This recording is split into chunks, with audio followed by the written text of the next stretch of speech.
Hi, this is my review of Every Summer After by Carly Fortune. I am not gonna lie, this book was beautiful. Very, very beautiful. But before I talk about my opinions and my review of this book, let's just get some basic facts about this book. So as I said, the book is called Every Summer After and the author is Carly Fortune. The book has a rating of 4.3 stars on Goodreads and it is about 313 pages. The book was released on May 10th, 2022, so it is a very new book. Currently only has this one book, but there will be a sequel to it that's going to be released for 2023, May 3rd. I know this has absolutely nothing to do with the book, but I am so tempted just to buy the physical version of this book. I know this is in black and white, so it's not going to be as appealing to look at, but I love this cover so much. I don't know what it is. It's so simple. I love that it's like painted on and like Every Summer After, A Radiant Debut by Emily Henry. It's a novel. I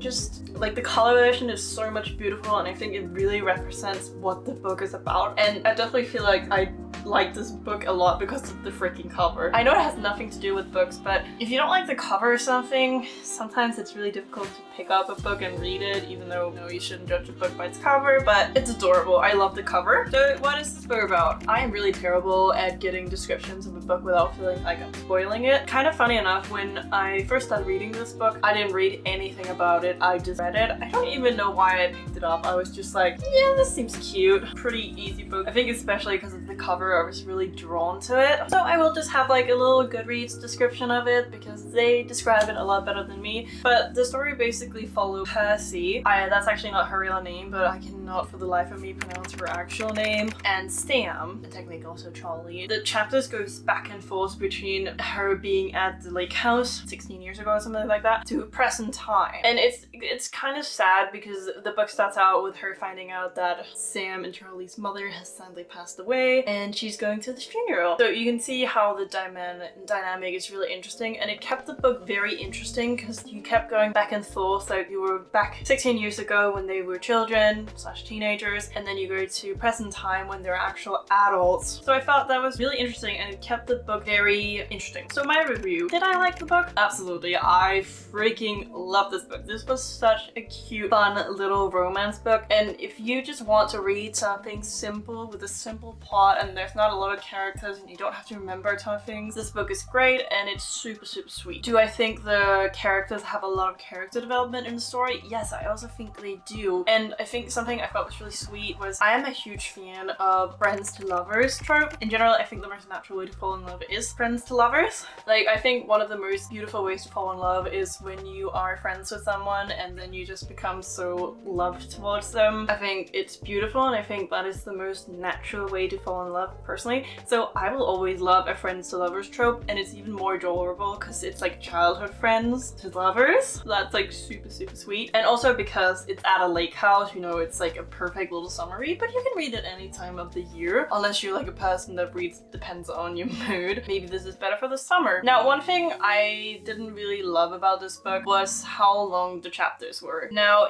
in the chapters, there would be like sections. I have no idea what it's called, but like sections where it would break off. It would be talk about something and then it would end, and then there would be a little spare space, and you could easily stop there with no worries. But it definitely made me a little discouraged because on the Kindle you can actually see how much time is left of a chapter, and when I just go to a new chapter and it's just like 30 minutes or 40 minutes, I'm really discouraged to read because I don't want to read for 40 minutes. Like, I do want to read for 40 minutes, but it's stressing me out that it says it's going to take 40 minutes to read this chapter. So that is one thing I wasn't the biggest fan of. I can understand with books when you are, like at the 60-70% mark, or like at towards the end, that the chapters are a bit longer. I completely get that. That makes sense for the story. But when you're in the middle of the book or even the start of the book, it's not my favorite. I don't like long chapters, but I definitely still think the book was beautiful. I also do think the story was extremely realistic because, it's about two teenagers falling in love, and I thought it was really sweet, like how they both like got more attractive. And I thought it was really funny when Percy would go see Sam every single summer summer, he would just get more and more attractive, and I thought that was really sweet. And I could really relate to this because for the people that don't know, like my boyfriend and I've known him for so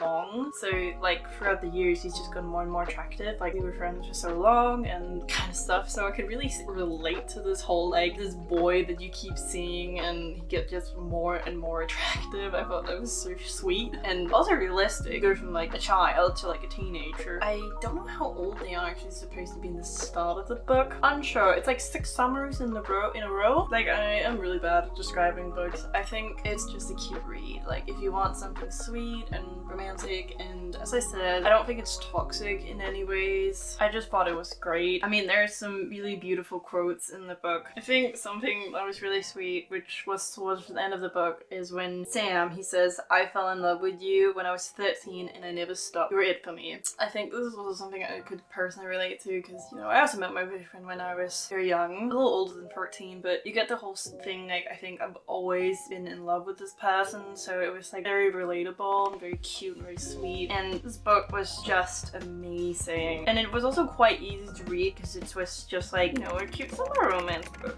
nothing else. So yeah, this video was really just for me, nothing else. I just wanted to make this quick little video talking about Every Summer After by Callie Fortune, and I'm very excited for the sequel of the book to come out because, you know, it was very sweet, very loving, very caring, and it was really personal to me because I felt like I could really relate to the story. And if you just want a cute romance book that also has some drama in it, it is a good read. So do I recommend the book? Yes, I do. I think it's sweet, I think it's cute, and if you're into not any spice form of romance book, you're also really gonna like it because there was barely any spice. There definitely was a bit, and I think it was under the term behind closed doors or something, because there wasn't much of it. There definitely was some of it, but they would usually not, they weren't graphic at all. So if you're not really into spice books but you don't mind a little bit of it, it's great for that too. So I do recommend the book. And now on to the last part. How many stars am I gonna give this book? It is really difficult for me to rate this book because I haven't read enough books to say if it's a 5-star for me. I think I rated it on Goodreads as 5-star, but it's currently sitting between 4 and 5 stars, so